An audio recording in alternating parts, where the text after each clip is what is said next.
പിന്നെ ചേച്ചി നമുക്ക് വേറൊരു വിശേഷം ചോദിക്കാനുള്ളതെന്ന് പറഞ്ഞാൽ ഈ ഹാസ്യം എന്ന് പറയുന്നതിന്റെ മേഖലകൾ ഒരുപാടാണല്ലോ. അതായത് ഹാസ്യ താരങ്ങൾ അത് കൂടാണ്ട് മിമിക്രി, അതുപോലെ ഹാസ്യം, പാരഡി ഗാനങ്ങൾ, അങ്ങനെ ഒരുപാടുണ്ട്.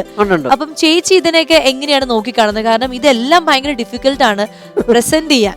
ഒരുപാട് കോമഡി ആർട്ടിസ്റ്റുകൾ ഇപ്പോൾ ഉണ്ട്. അതെ അതെ, ഒരുപാട് പേരുണ്ട്. അന്നേ ഈ ബാസിയേട്ടൻ പറയും ഇതുപോലെ നമ്മള് ഈ അഭിനയിക്കുന്ന കോമഡി മറ്റുള്ളവരെ നമ്മൾ ചിരിപ്പിക്കുക വലിയ ബുദ്ധിമുട്ടുള്ള കാര്യമാണ്.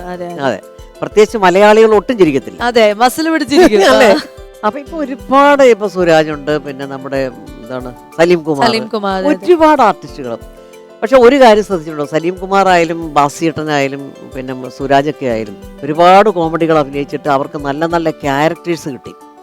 അപ്പൊ ആ നല്ല ക്യാരക്ടേഴ്സ് കിട്ടിയപ്പോ അവരൊരു തെളിയിച്ചു ഏറ്റവും നല്ല നടനുള്ള അവാർഡൊക്കെ വാങ്ങിച്ചു അവര്, അല്ലേ?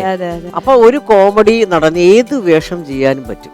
അതെ, കാരണം അത് അത്രയും ബുദ്ധിമുട്ടുള്ള ഒരു കാര്യം.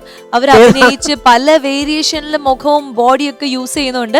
ഒരു സീരിയസ് ക്യാരക്ടേഴ്സും അവരുടെ കയ്യില് ഭദ്രമാകും. നമ്മള് ചിരിക്കാതെ മറ്റുള്ളവരെ ചിരിപ്പിക്കുക. അതെ അതെ അതെ. ഭാസി സാറും ശ്രീലത ചേച്ചിയും തമ്മിലൊരു കോമ്പിനേഷൻ ഭയങ്കര ഹിറ്റ് ആയിരുന്നല്ലോ. അതായത് ഈ കോമഡി ജോണറിൽ വരുമ്പോ അതേപോലെ വേറെ നമ്മൾ ഒരുപാട് ചിരിപ്പിച്ചിട്ടുള്ള ഒരു പേര്, ഹ്യൂമർ ഇത് നോക്കുമ്പോ ആരെയായിരിക്കും മനസ്സിൽ വരിക?